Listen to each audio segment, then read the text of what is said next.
dealers and mentors has been made. However, it's not just to help prevent gun violence on the streets. Hope dealers and help is in fact needed for mental health and substance use. According to Project Opioid, overdose deaths in the U.S. have risen 450% since 1999. Not only is there a call to help keep and get guns off the streets, but the same is being asked for opioids. In 2019, there were nearly 48,000 overdose deaths involving an opioid. Lindsay Koch was one of them. She was not addicted to fentanyl. It was an accidental overdose, so it was a poisoning. She actually tried to get a Xanax as far as we knew, and it was laced. According to Connie, her daughter battled with depression at an early age.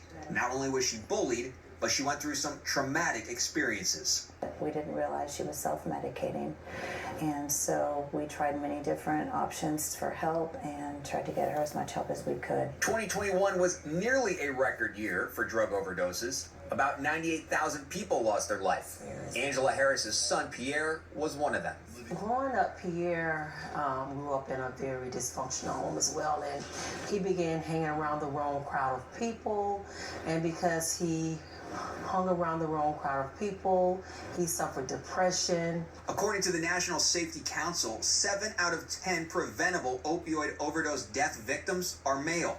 However, the NSC says that since 1999, female opioid overdose deaths have increased at a faster pace than male deaths.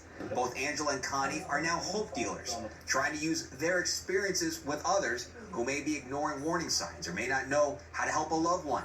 They say the first step is the hardest, asking for help. You don't have to suffer in silence. You don't have to wait to get help. Get help immediately. You deserve it. You have a chance at a better and greater life. Angela admits she was a drug addict growing up. She believes her past addictions helped contribute to her son's. She too now is a hope dealer, clean for several years, telling her and her son's story in hope kids and teens across Central Florida will listen. I was on drugs for 28 years, and I had to start life over at 46. You do not want to start life over at this age. The CDC says more than 100,000 people lost their life to a drug overdose from opioids in 2020. More than 7,800 of those were here in Florida.